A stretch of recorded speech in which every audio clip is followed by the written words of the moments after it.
Bismillahirrahmanirrahim. Elhamdülillahi Rabbil alemin. Vessalatu vesselamu ala Resulina Muhammedin ve ala alihi ve sahbihi ecmain. Estağfirullah.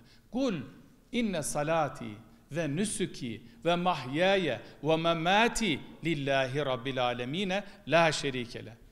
De ki benim namazımda, bütün ibadetlerimde, orucum, haccım, zekatım, kurbanım, kurban keserken okunur bu. Kurban kesen kişi bu ayeti okur.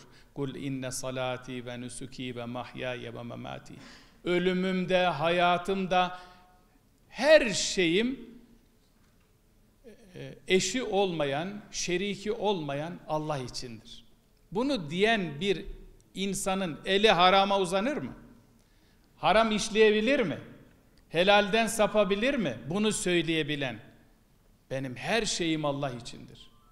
Çünkü Allah bizi haramlardan uzak tutuyor. İnsan üstün vasıflarla donatılmış saygın bir varlık. Kıymetli katılımcılar, değerli ilim insanları, söz konusu saygınlığını koruyarak hayat yolculuğuna devam edebilmesi için mutlaka riayet etmesi gereken ilkeler var. Değerli katılımcılar, kıymetli ilim insanları, bu meyanda Rabbimizin bizlere haram olarak işaret ettiği boyut, esas itibariyle bilgi, varlık, gaye ve ahlak açısından insanın Rabbine, kendisine ve çevresine duyduğu üstün saygının ve devamlılık arz eden içselleştirilmiş bir şuurun gereği olarak uzak durulması gereken hususlardır. Haramlar bizim kırmızı çizgilerimizdir. Esasen yaratılış gayesi,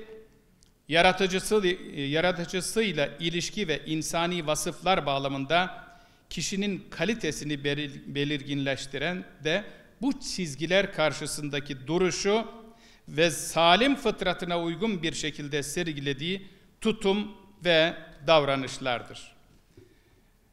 Yine Rabbimizin Allah'ın size rızık olarak verdiklerinden helal, iyi ve temiz olarak yiyin ve kendisine inanmakta olduğunuz Allah'a karşı gelmekten sakının buyurarak bütün müminleri helal çizgisinde kalmaları noktasında her vesileyle uyarmaktadır. Bu duygu ve düşüncelerle sözlerime son verirken Uluslararası Helal Kongresi'nin hayırlı sonuçlara vesile olmasını diliyorum.